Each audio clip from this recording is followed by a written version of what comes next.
Hi, welcome to the Indie Wine Podcast, episode 17. My name is Matt Wood, and I recently traveled to El Dorado to talk with Hank Beckmeyer of Clarine Farm and Ecstatic Truth Wines. Clarine has been making natural wine since the 2007 vintage, and Hank sources nearly all of his grapes from El Dorado County. Syrah, Mourvedre, Grenache, Albarino, and Petit Manseng, as well as a barrel-aged rosé, have been mainstays of his releases. These are now joined by some Cabernet, Gamay, Chardonnay, and Vermentino, as well as his Ecstatic Truth line based on blends that he keeps secret. We talk about how he became interested in wine, his winemaking style, the Sierra foothills, screw caps, and much more. We hoped to record outside, but due to some late June rainstorms, we moved inside. You might hear a couple dog sounds too. Their Australian Shepherd likes to get lots of pets. Hope you enjoy. Here we go. Yeah, it's one of the brighter spots of 22. Is I got to make some Vermentino, so I'm happy about that. There just was such a tiny amount. I think I don't even think I made 60 cases. So I grew up in a Midwestern family where wine was definitely not part of our thing, you know, or if it was like really bad. And so, yeah, I had no real exposure to anything good and interesting until I ended up in Europe, and this was in the 1990s. So I had been a musician, professional musician, a paid musician in a band. And we did a lot of touring in Europe because it's much more hospitable there than touring in the U.S. Sure. Especially when you're on a lower level like we were, indie. Yes. And so we were in Europe a lot, and I just kind of liked it. And then I just decided I wanted to stay there. And and I also kind of decided I was tired of being poor, because when you're touring, it's great because you always have something to do and you're getting paid and but man, when the tour's done, it's like, what am I going to do with myself now? Okay. And you don't want to get a job, because you might have to like tour again or something. So, but I got tired of being kind of poor and I guess a little bored. So I went to work for a little distribution company, or we were an importer. So we imported music out of all over the world and sold it in Germany, and then resold it back out. It was like this really weird thing because the German market at that time, there was stuff that was only available in Germany. So everyone wanted it. So you're selling like imports back to the US? Yeah. And then we're exporting and and it was like a back and forth thing. It was kind of interesting. And then I started working for a record label doing production and that sort of stuff. And because of the music thing and being in Europe, every winter there's a big music industry. It's not a festival or anything. It's more of a convention called Meedem. And it's in Cannes, in the same facility that they do the film festival and all that stuff. So, and every year we would go down for like a week and try to buy and sell and basically just have a really good time. And because, there's great restaurants and the weather's usually pretty good. And that's kind of where I was first exposed to like decent wine. Yeah. And I would notice over the years as we kept going down and there were certain kinds of wines that I liked and certain producers' wines that I liked more than others. And after a few years of that, I thought it might be interesting to, after the Meedem thing ended and everyone went home, I would stay and go visit some of these people. Okay. So that's kind of what I did. And as it turned out, everybody that I really, really liked was kind of making natural wine, although it wasn't a thing back then. Yeah. And so I got to know some of these people and would go every year and visit them and hang out. And I tried my hand at doing a little bit of importing some of these wines into Germany. Okay.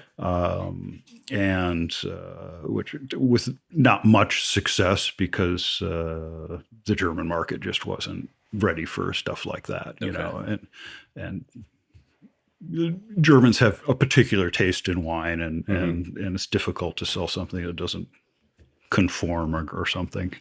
But it was an interesting experience and then, you know, just being an American and having this sort of like, I can do that attitude, which seems to be fairly uniquely American. I decided, well, maybe I should just make wine. And I had made some wine at home, just for fun. And, so I thought, well, I mean, yeah, let's see. So I went to some office in the town I was in Germany and discovered that I was not qualified to be a winemaker in Germany because you need a degree. Okay. Yeah, you just can't. Oddly enough, you just can't do stuff. Yeah. And I was allowed to be an importer. There was no special qualifications for that. But to actually make the stuff, it's it's a little more controlled. So, and in the meantime, Carolyn and I were a couple, and we were kind of looking to get out of the music business. She was working also in the music business, but more on the legal side. Okay. Where the money is actually made. Publishing and things like that. Yeah, and licensing and stuff like that. Yeah. Okay.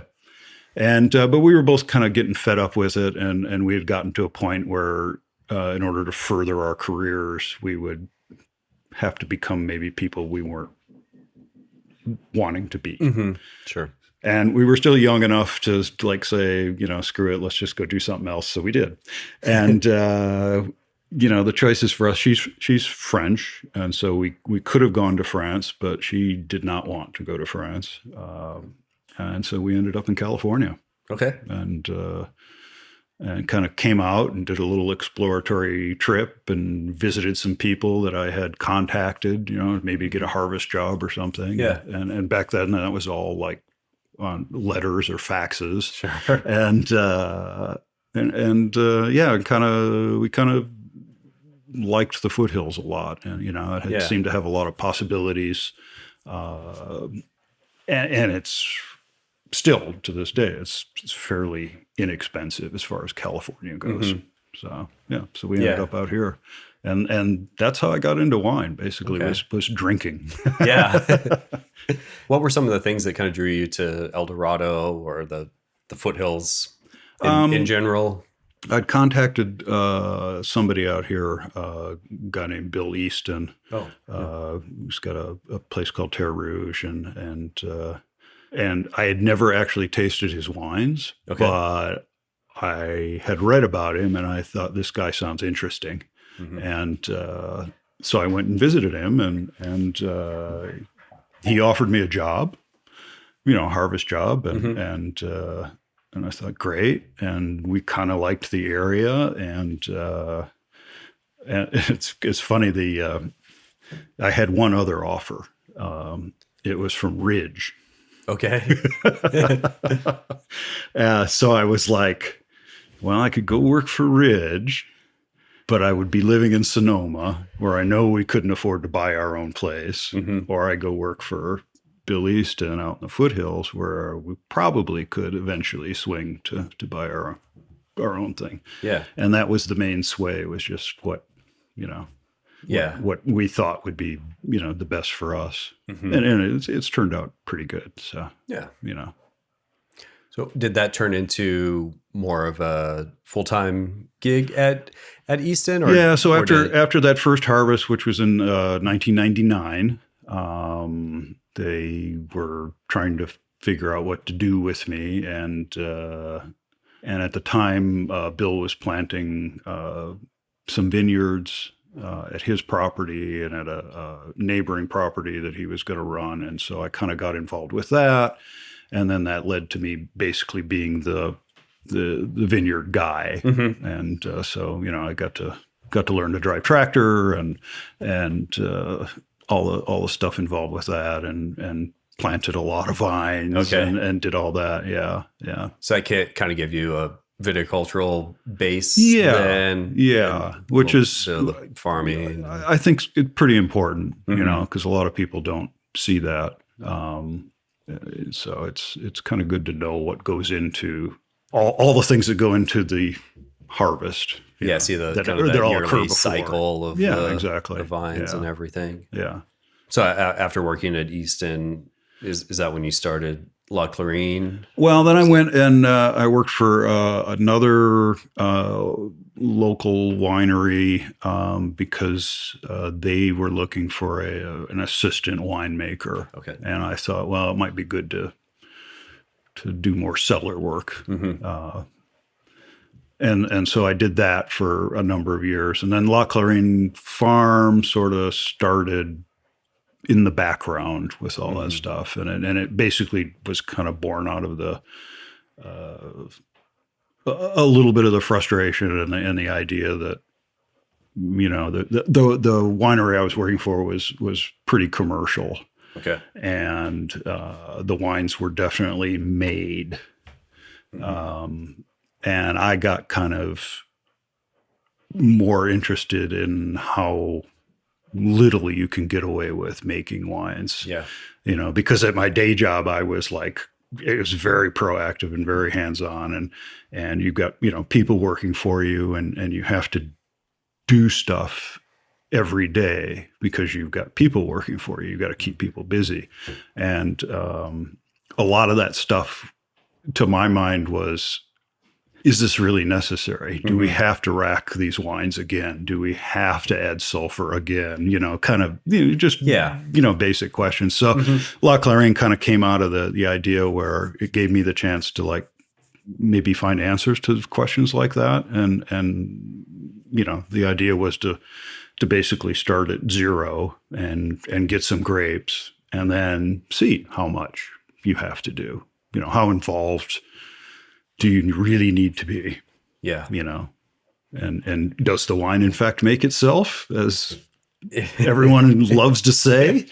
Is the wine made in the vineyard? All these kind of questions. So that's kind of where that came from. And I think the first vintage, the first one we released was 2007. We made a couple beforehand, but we weren't legal. So 2007, and I made 120 gallons of Mourvèdre, and I think I made a barrel of Grenache Blanc, or maybe it was 2 barrels of Grenache Blanc. That was it. That was the first, and we figured, it was an experiment, sort of, and maybe nobody would want to buy it. And so we figured we could at least have a really great party with that quantity. At least you have something to drink. Yeah. Yeah. Was Mourvèdre always what you were planning on making after enjoying the Southern French? Well, I certainly had a affection for the grape.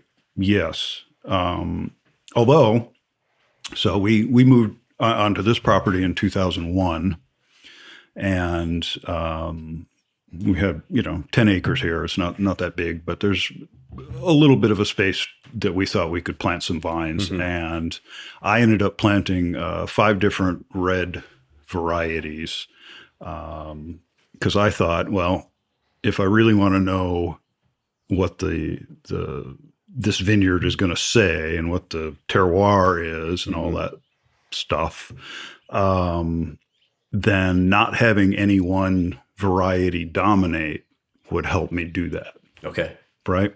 So it's not going to taste like Syrah. It's going to taste like, I think we had Syrah, Tempranillo, Grenache, Tannat planted. And I kind of thought, well, if it doesn't taste like any one thing, then it's going to taste maybe more like this place. And we still have some wine I should pull out a bottle later. And it's really interesting. This place does definitely have its own character. So that got me thinking about working with other growers and not only being interested in, say, Mourvèdre, but being interested in what else is growing with the Mourvèdre and how would those work together. So I started making a lot of blends, but they were kind of field blends, and they were most often blends from a vineyard. Okay. So I was trying to be very specific about it. Yeah. And it's really interesting.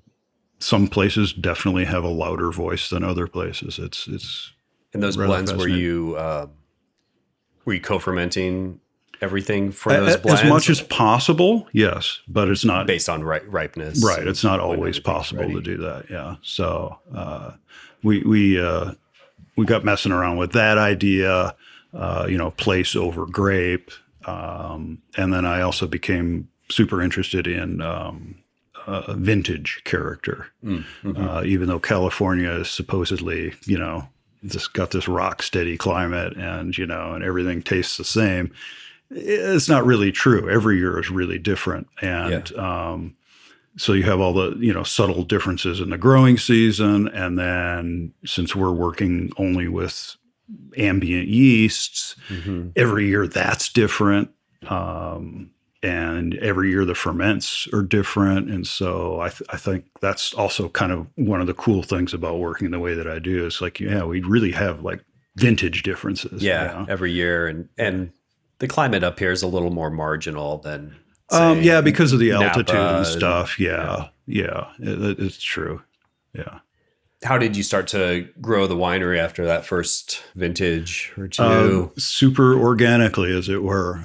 We ended up selling our first vintage, and then so we made another one, and I think we added so we had this Mourvèdre from some friends of ours who knew we were starting up, and they were like, you can work with this it didn't do what they wanted it to do, which was interesting. They were trying to make a heavy Bandol style wine. And it just did not do that. And I just kind of left it alone. I foot crushed it and fermented it in an open top, and it just came out as this really lovely,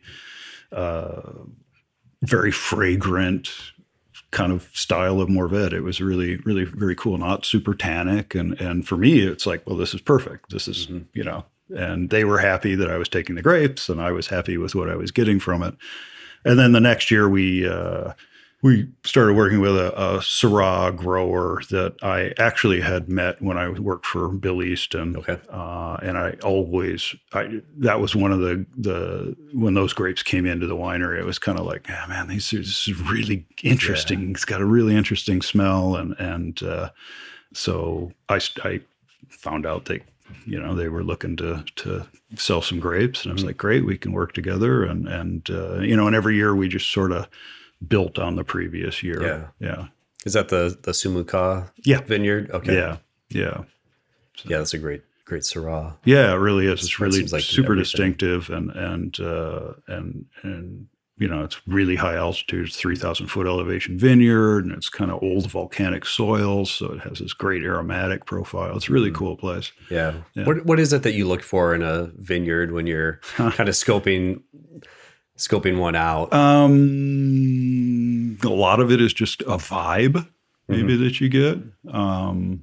Or the soils are really cool. I worked with a vineyard for a while that was full of yellow slate. Okay. And I was like, this is weird and cool. I wonder what this wine will taste like. So I made a few vintages from that place. And a lot of it is, for me, I wonder what this would be like. Okay. Yeah. And occasionally you do go to a vineyard that's just so utterly beautiful that you're like, well, I need to make wine from this place just so I can come back. Sumuka's a little bit like that. It's up at the top of a ridge, and it's just quiet and gorgeous, and it's kind of in the middle of a forest, and it's just a really good place to go. And then it, cooperates with my winemaking. So, yeah. Yeah, and you source some other grapes from there Yeah. now also, right? Yeah, I get a little Or bit of stuff for our rosé. Get some Morved for our rosé. Because that's that Morved that's growing out there really makes nice rosé. Mhm. It occasionally can make a nice red wine, but it does better for rosé. So we do that. I used to get some Nebbiolo from them for a while, but that's really marginal for Nebbiolo up there. You'd get a crop every other year, you know. So it was a little, for what I was doing with it. It was a little too haphazard, even for me. and,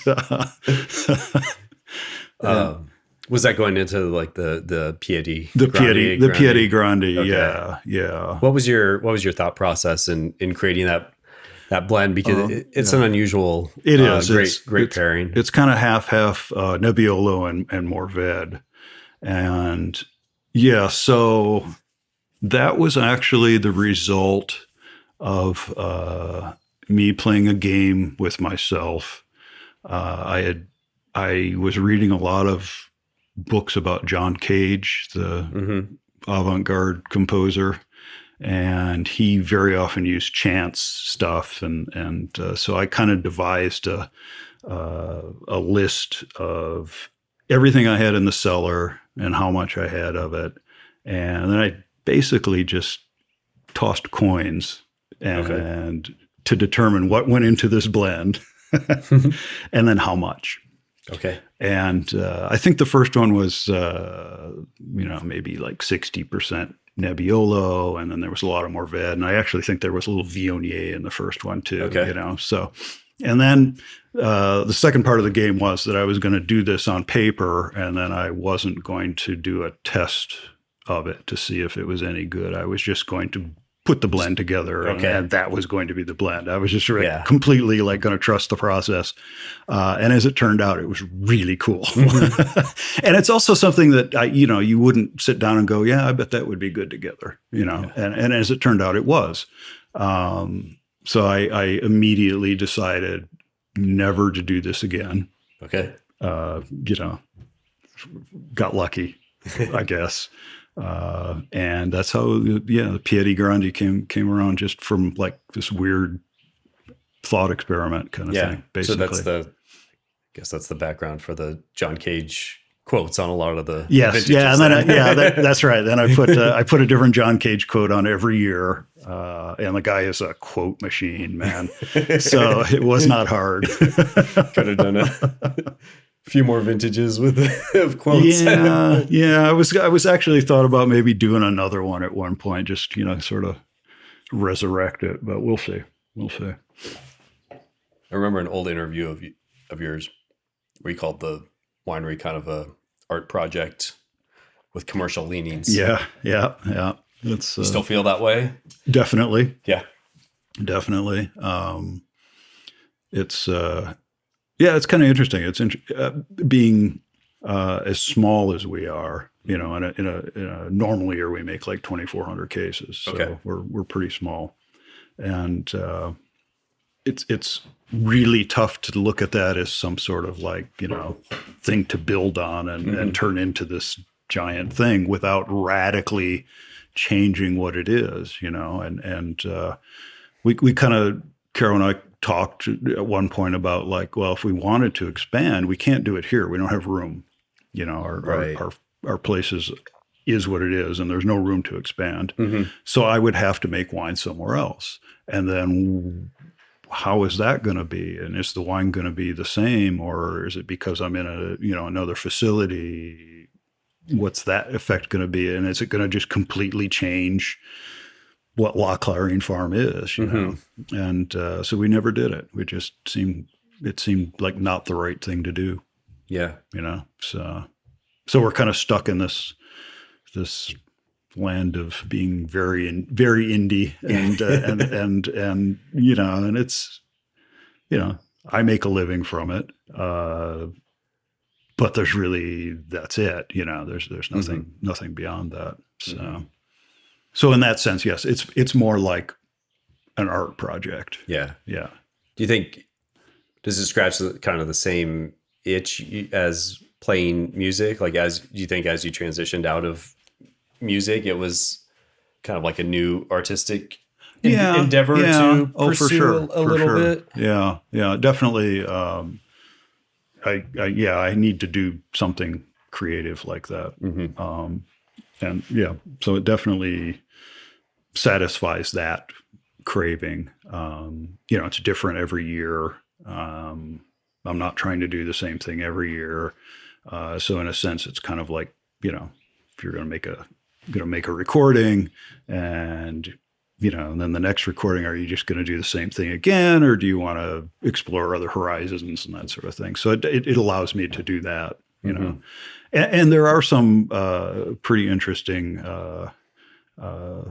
parallels in the two businesses. I've met people in the wine business, and it's like, oh yeah, I've met you before in the music business. I know you. It attracts the same sort of folks. There's a lot of interesting kind of deja vu moments. I wanted to ask you about the home vineyard here. Do you still, for a while there, you made a home vineyard bottling? I haven't seen it in a few years. I was just curious. We were putting them out. It was always super low yielding here. This little vineyard and the drought that we went through in was it 13, 14, 15. I guess it ended in 16 or 17. The yields were even lower, and so we never made very much at all. And at one point I just thought, well, why am I rushing to release this? So I have some vintages that I've not released that I just thought, I'm just going to check in on it every now and then, and when I think it's like really cool and ready, I'll release it. So so there may be a 2014 or 2015 coming out sometime soon. The last time I tasted the 15, it was like, this is pretty good. So it may happen again. But in the, because of the drought, the vineyard really took it on the chin. And we're on a single water source on this property, and for the house, and then we have a herd of goats, and then we have the winery, and so irrigating the vines was kind of last on the list. And there were a couple of years where we were really worried about, like, are we going to like drain the well kind of stuff? We never did, but so the result of that is the vineyard is kind of crapped out on us, and I don't think I want to replant it. I'm old enough now, and I don't know if I'd even get anything out of it. So I don't think I'm going to do it. It's much easier letting other people farm grapes. We did have a vineyard sort of planted for us a few years back, which was pretty cool. With Chuck Mansfield was developing a property, and he asked me, he says, well, what do you want? And so I said, well, I was thinking about this place and some of the stuff that we grew, and we were able here to co-ferment Grenache and Tannat together. They kind of came in at the same time, and it was a really cool co-ferment. It was just really interesting. So I said, plant me half Grenache and half Tannat. So we've got a young vineyard now with that in it that we're using for our angle of repose is to blend. So, and that to me is kind of the continuation of the home vineyard idea. That's as close as I've come to it. It's not the same because it's a different place. And the soil is just way different there, but it's sort of like the idea is there. And you get the books that not too far from here also. And so the home vineyard, you were farming that with kind of the Fukuoka method of farming the. I was I when we bought the place, I was really interested in biodynamics and sort of attracted by a lot of the ideas in it, and also kind of not so attracted to other ideas in Okay. it. So I thought, well, this is like virgin land. This would be a really good test. Mm-hmm. Nothing's ever been farmed here before. I think it was, back in the 40s and 50s, they used to graze cattle here. So that's it. And I thought this would be a really good, like, kind of test case, So we were actually certified biodynamic for 4 years or 5 years or something like that. And then in the meantime, I had gotten into the Fukuoka thing, which is even kind of more radical. And I had become also a little bit kind of disillusioned with biodynamics and it's another calendar and, there's things, and I was trying to get away from that a little bit, I only want to do things that are necessary and when they're necessary. And then plus I had some issues with the whole, the way that the certification thing was structured and there were some parts of it that I really disliked a lot. So we kind of let that drop. And then I kind of got into the Fukuoka thing, which is, on the surface, fairly hands off, but you still work pretty hard because, you have to. Yeah. So, yeah. You still have to keep it going. It still brings that attentiveness that is part of the biodynamic thing. But it's a little more trusting and accepting of natural systems because biodynamics is really kind of, if you think about it, it's a little bit interventionist. You're spraying stuff and, you're altering forces, with these preparations and stuff like that. And to me, it was kind of like, no, the Japanese guy maybe is closer to the truth, Yeah. So you wanted to kind of get away from like the calendar and exactly. And things like that. You have to do something. Right. Yeah. Like, I gotta spray this on, this day, kind of stuff. And so, but it's you consider where the biodynamic thing comes from and the, it's Central Europe and it's perfectly suited for that. And maybe not so good for at least this part of California. Maybe in the coast it's better, but yeah. So I ask you about the last few years. You've kind of expanded the range of the wines a little bit with more. So you have the Ecstatic Truth ones, which I'm going to ask you about, but I was thinking more so as far as like the Cabernet, the Cab Franc, Zin, Gamay, some varieties that you haven't really worked with.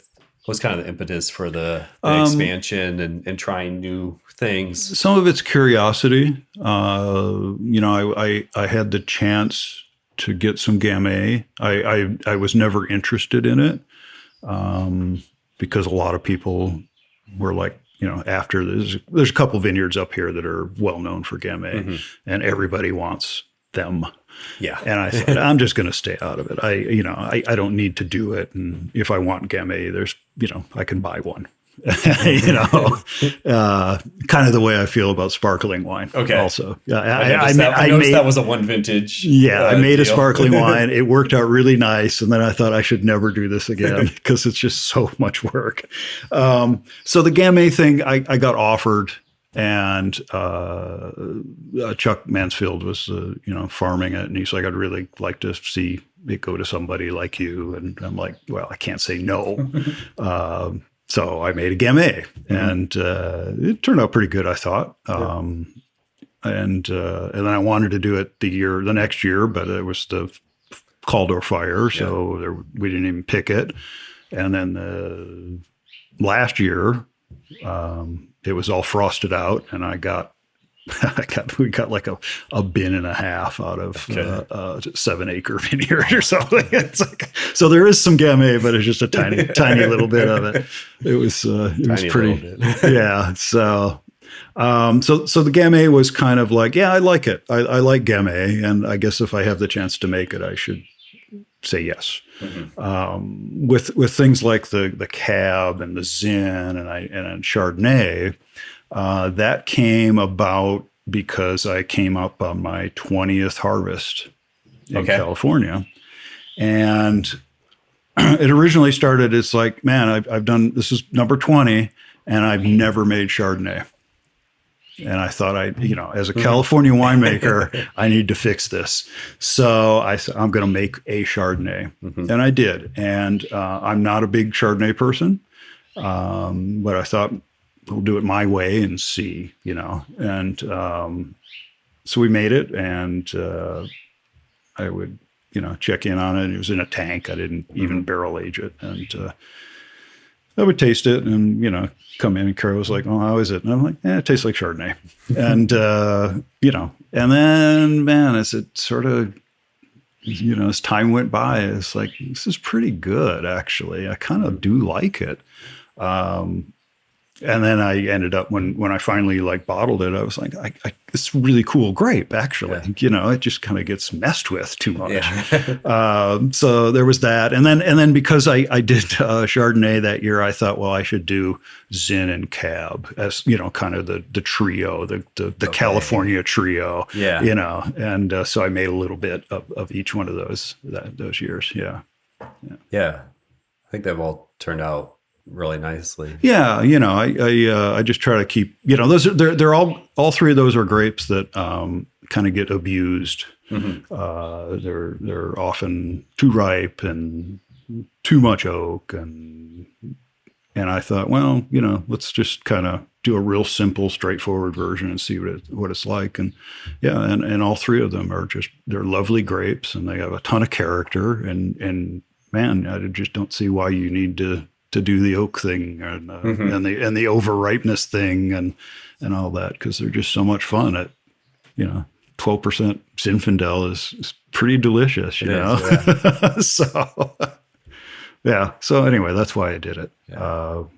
Is your fermentation regime pretty similar for most of your reds? Yeah, it's all I make all my reds the same way. Okay. Again, going back to that, wanting to taste vineyard and vintage, I figure if I just do everything the same, the differences will stand out. And so everything is foot crushed, and fermented in open top fermenters, all the reds we're talking about. And I just press them when I think it's ready to be pressed. There's no kind of I want 14 days on the skins or whatever, because every year's a little bit different. And some vintages will get longer macerations just because the yeasts were slower. And then, other years, man, it's like 4 or 5 days and it's dry, it's just like, wow, what happened? So, it's all kind of just based on that. And all whole cluster? All whole cluster. I don't own a distemmer. Okay. So we don't even have to think about it. Yeah, it makes the decision easy for that. And then as far as after that, after we press stuff off, depending on the wine, it'll go into flex tank, or sometimes I've got some puncheons, some older puncheons that I've had for a while now that I put certain things in that just seem to do better in that. And basically that's where they stay. I won't rack things unless I need to. So I've kept, Syrah on its gross lees for a year and a half, and it was fine. You're not supposed to do that, but it worked out just fine. What about the flex tanks? Do you like? Is it the lack of oak influence while still getting a little air? There's an air exchange because of the way they're constructed, which I like. Stainless is too tight, and the wines out of stainless always feel, to me, closed in. And I think my preferred thing would have been concrete. Okay. But it's so frightfully expensive in this country that we couldn't really afford to do it. And plus we don't have a very big winery. And, once you set some of those tanks down, they kind of don't move ever again, kind of thing. and so I was a little bit worried about that, and then I kind of found the flex tanks are a little bit like, I jokingly call them the poor man's concrete. Okay. and they give kind of the same vibe as concrete. And they kind of stay out of the way of the wine aging, which is good. So yeah, I use it for a lot of stuff. Yeah. Yeah. Great. I wanted to ask you about the Ecstatic Truth line of wines you've come out with. And I was curious if those were, what kind of prompted those, and if it was a response to vintages that you've had up here, or if it was another way to express yourself and winemaking. And yeah, there's definitely some of that. So I like to experiment with stuff. I try to do every harvest. I try to do something, just the what if wine. What if I did this? What if I did that?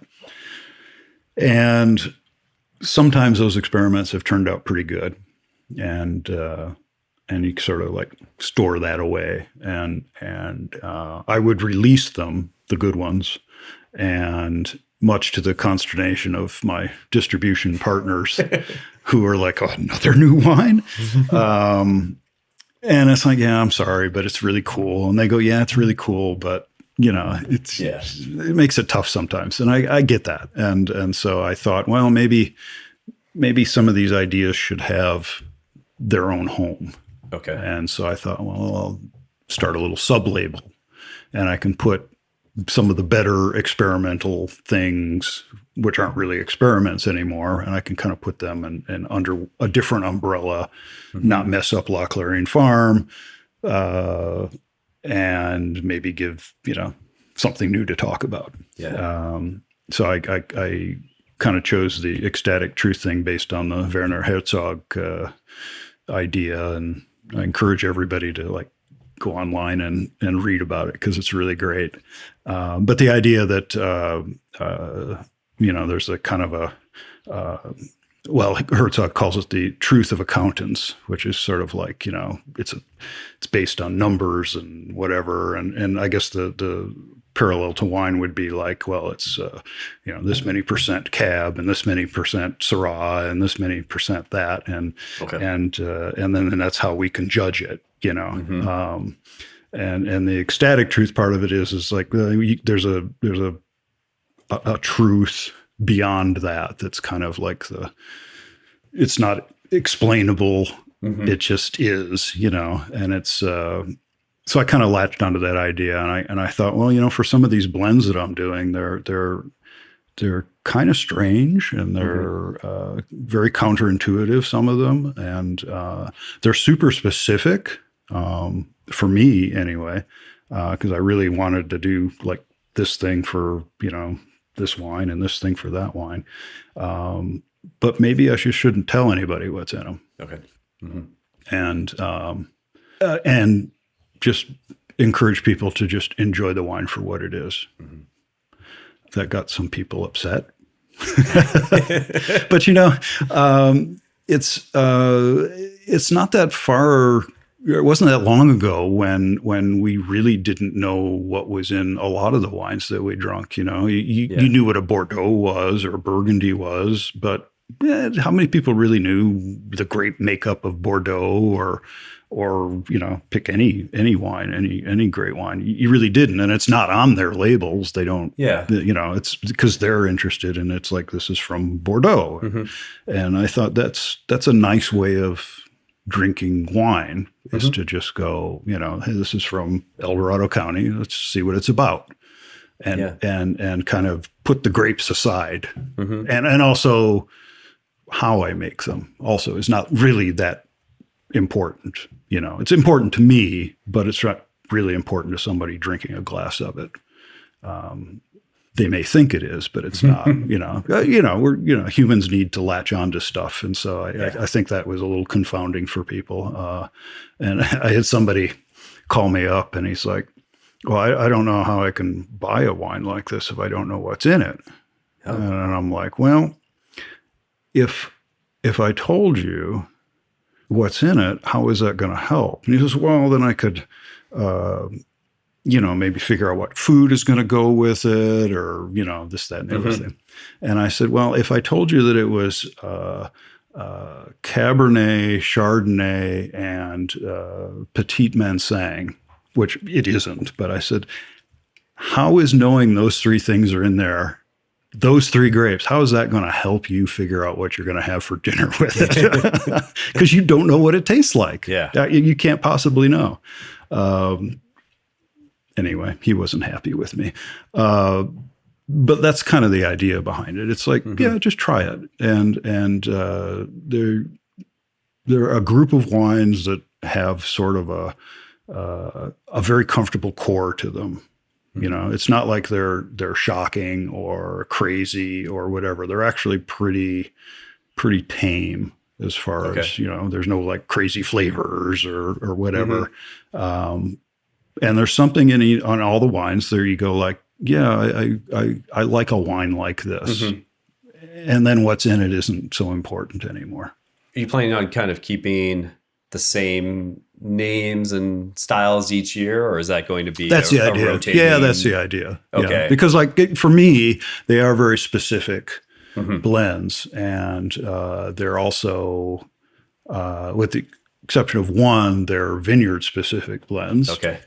And but I just thought it was kind of fun not to include that information in it, Okay. And then, and I went so far as I didn't even tell the people who were selling my wine what was in it, Okay. Yeah. And so I saw, like, in Los Angeles, there was a place that had one of the wines on their list, and it they've got all their wines listed, and this is a Malbec, and this is and then it just said Hank won't tell us. I thought that was pretty cool. Yeah, they're playing along.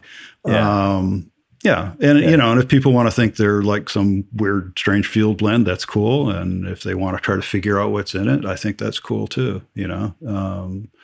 I've gone through guessing games with people with them, and some of the ideas that come out of that are pretty amazing ideas. They're not right, but it's like, at one point I said, I should be writing all this down because this could be like the next series, but I do tell people now if they really, really, really want to know. It's like, okay, I'll do it, And you did all the. We should try one. You did all the photography on those. I did, yeah.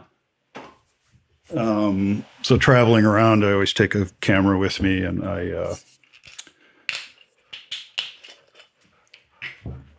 always come back with pictures and whatever. And I kind of thought, I should have, it should be stuff, my photography, and it's fairly abstract, the images, but they do relate to what's in the wine. Okay. In some way. Okay. So this one is a deep rhythm of blues, and so that it's kind of I find that image to kind of be like jazz or something, Yeah. And then the name. I mean, I guess the rhythm. I mean, with the different, but it's got different lines, but it looks like a train also, which I always it's actually associate with jazz. It's actually a building in Kansas City, Is it? Missouri. Okay. Yeah. But it just has that like kind of forward. Yeah, it's got a motion to it. It's got this sort of repetitive thing, and it's got a structure, and I think the wine is quite like that.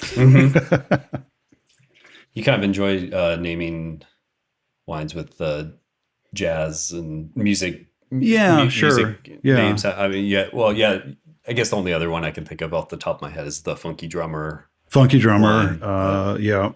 I'm a big James Brown fan, so that was kind of. And then this is Deep Rhythm of Blues is a Captain Beefheart line from one of their tunes. I actually used, this is the second time I've used Beefheart as a name. My sparkling wine was called Circles Don't Fly, They Float, which is also a Beefheart line. Okay. I like his music a lot. Yeah, so I do that, or I use the cage quotes on the Piedi Grandi, and yeah, so there's definitely a music tie-in to a lot of stuff. Yeah. So I want to ask you about screw caps. I feel like you're a pretty early adopter of them in kind of the natural wine community. You've been using them for quite a while, and I'm a fan of screw tops, I guess to say that. But what kind of led you to that? I think you had a different style for the. Did you have the glass ones for? I did, yeah, the very beginning, a couple corks here and there. But what led you to stick with the? Well, we used cap? we used the Vino seal at first, and when they work, they're great. But in order for them to work, the bottle has to be perfect. Okay. And bottles aren't perfect, as it turns out. So we used those for a couple of years, and we were having some issues with it, and the manufacturer was sort of struggling with it, and the last time I ordered some, I got like a 6-page document that I needed to initial each page and sign the back page. It was basically a list of like instructions and the temperature that they had to be installed and all this stuff. And I thought, man, these people have a problem. And this is their way to get out of the liability, any possible liabilities. So I thought, well, I got to find something else. We did a part of a vintage with cork, just to kind of get us through. And the winery I had been working when I had my day job was using a lot of screw caps, and I was very comfortable with them. They're super consistent. Every bottle in a case is going to be the same. Whereas a bottle, a case of wine under cork is like every bottle's different because every cork is different. Yeah. And then at that time as well, it was a bad time for the cork industry. The TCA cork, the corked wine thing was really bad at that time. And I thought, man, I can't use cork. It's as a someone presenting a product to a consumer, it almost seems fraudulent to me if I knowingly, sell you a case of wine and I know at least 2 bottles in this case are going to be toast, because of the way I closed them. Yeah. And I couldn't do that. I didn't want to do that. So we just, bit the bullet and bought the machinery to do the screw caps, and they're great. They're not perfect, but they're pretty close. They're pretty close. And now you can get, different liners that have different oxygen permeability, and you can get some that are like, they have tin in them, and then those are really tight, and the wines are really tight under those. And, we've experimented, but we've kind of settled on this one that we like, that gives a pretty subtle oxygen transfer. And then, but it's not, over the top. Because, if you pour my wine, and we just opened this wine and poured it, and it's like, it's going to need like 15 minutes, because it's just the way my wines are. Sure. But it's a great closure. And we all have the tools to open it with us at all times. Yeah. So it's kind of nice. Have you ever thought about expanding your grape? You get probably 90+% from El Dorado County. Yeah. Have you ever been tempted to kind of expand further out, or do you like having everything really really close by and in the same kind of I like the close by thing. I like knowing a lot about the local vineyards. And plus, El Dorado County is a really interesting place to grow grapes. Yeah. We have so many different elevations and soil types, and north or south or east facing slopes, what have you. It's kind of its own little universe, and I've never felt compelled to go outside of that. I know there's great vineyards in other places. It's just, I don't need to do that. Yeah.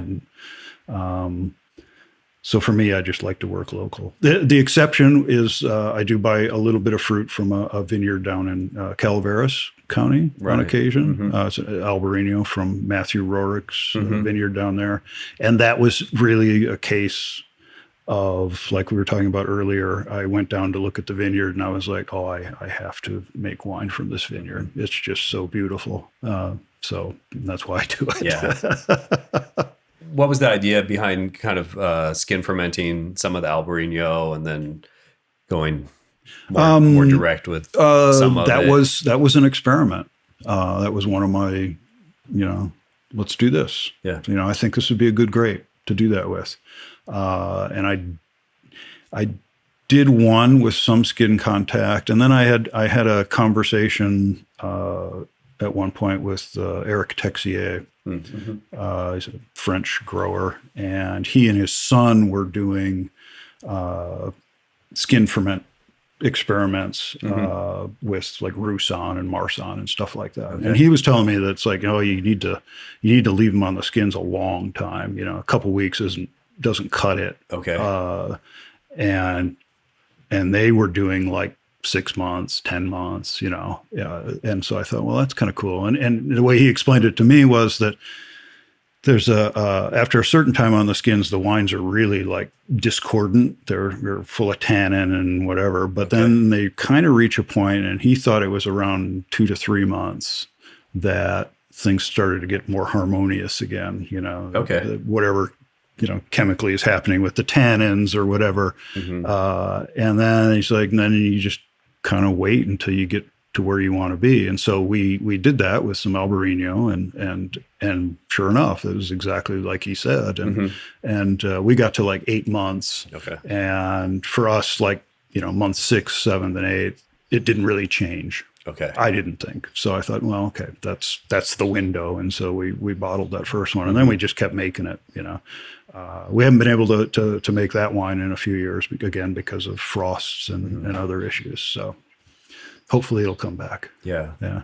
I wanted to ask you about the, I guess just climate issues last few years, fires, Fun frosts. stuff. Well, it's raining pretty good right now, which. Yeah, there you go. It's exactly what you need when everything's flowering. It's perfect. And the Keller fire was awfully close to here, right? You guys were evacuated. Yeah, we were out of here for 19 days, right at the very start of harvest. I'd actually picked the Albarino from Matthew's vineyard and drove it back up here and pressed it and put it in tank. And then the next morning we were out of here. Oh, really? Yeah. Okay. And, it was like 3:30 in the morning. We got the call to evacuate. And so that wine actually did make itself when we finally were able to come back in, and then they, I had turned the power and everything back on. I was like, I went and stuck my head in the tank, and it was like, it fermented, and it still smelled pretty good. So so it definitely just did its thing. Yeah. But everything else we made that year, I had to kind of scramble around, and some friends were good enough to offer up a little bit of space here and a little bit of space there, and I was actually able to like make some wine that year. But yeah, it's a interesting thing with drought and fires and frosts, and it's challenging for sure. How did the frosts affect you last year? Oh, they like wiped us out pretty much. The best outcome was about 50% normal crop, and then some vineyards we didn't pick because there was just no reason to. There was no crop. There was a time after the third frost where I wasn't even sure if some vineyards were going to survive. I mean, they were just, when you go out in the end of June, early July, and there's no growth, you sort of, you start thinking about stuff like that. And eventually everything came back and survived. But man, it was pretty crazy. Yeah. Were there certain things that were hit harder than than others? Yeah, anything that budded out early, like the Nebbiolo we were talking about earlier, that was a wash. Some Chardonnay that we were going to work with was it's in a kind of a lower lying spot. That got wiped out pretty good. Cab Franc got wiped out. Anything that was early. And then later stuff, those were the vineyards that were, okay. Yeah. Yeah. So. Hopefully this year it's yeah. Well, I think better, but I mean, from what I've seen out there is the vines are very happy with all this rain, and looks like there's going to be plenty of crop. So, this could be just sort of a natural way to shave down some of the harvest a little bit. So, yeah. I'm trying to be an optimist. Yeah.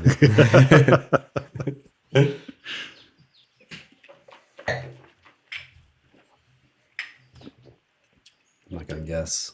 Go ahead. No.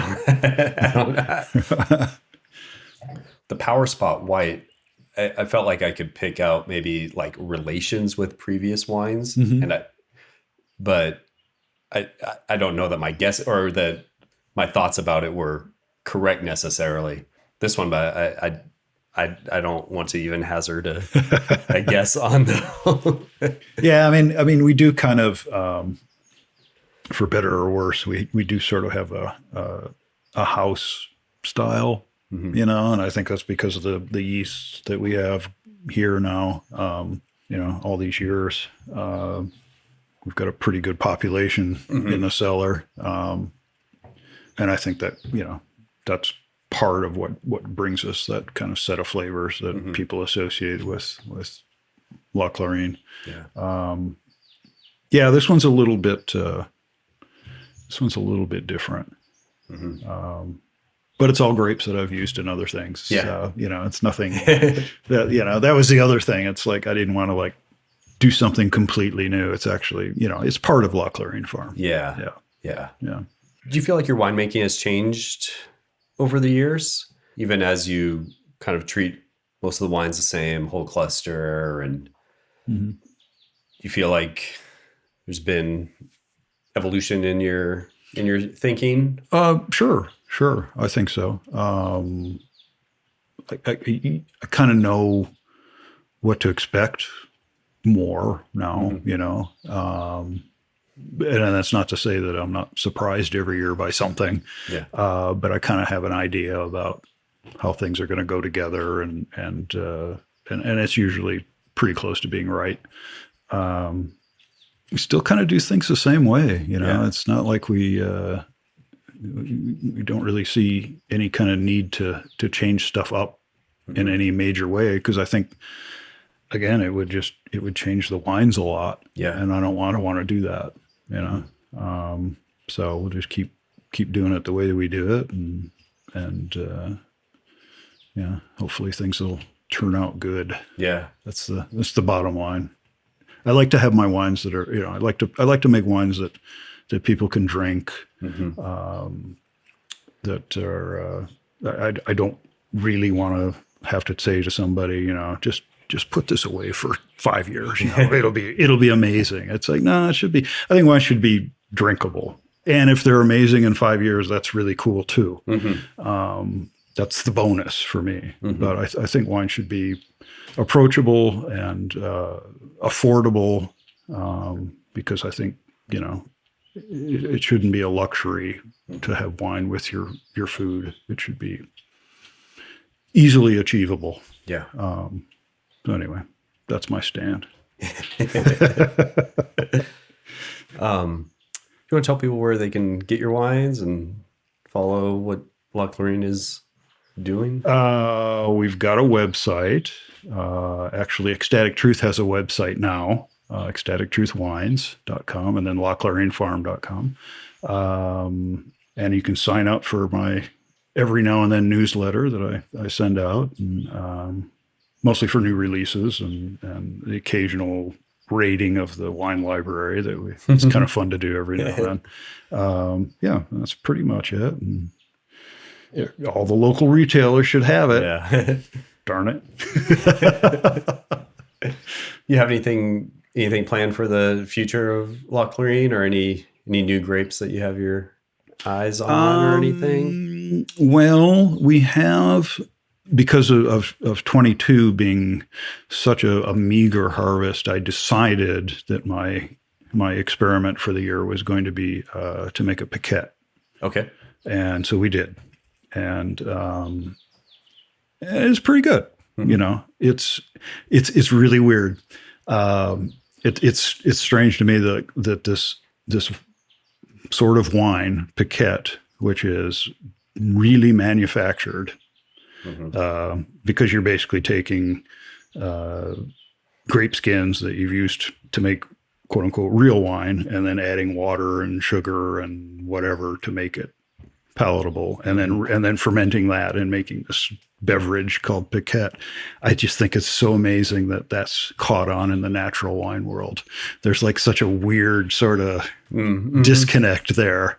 But you know, here we go. It's like, well, you know, we don't have really a lot of wine to sell from the 22 harvest, and you know, let's see what it's about. So we made one, and I will release it eventually. Yeah, probably this fall. But it's tasty. You know, there's nothing. You know, it's like, I can see why a lot of people put them in cans. It's like the perfect thing for a can. I'm not going to do that, but I can see the appeal of that. Yeah. So that'll be one new thing from us. And then, who knows after that? So we'll see. Something will come up. Something always does. Yeah. Thanks for listening today. Hope you enjoyed hearing Hank's thoughts on wine and winemaking. He's been making low-intervention wines longer than most, and I think the wines are better than ever. You can follow what Hank's doing at La Clarine Farm and Ecstatic Truth Wines on Instagram, and find the wines at laclarinefarm.com or ecstatictruthwines.com. They're usually available in your local natural wine shop, too. You can follow the podcast on wherever you're listening, and the Instagram at Indie Wine Podcast.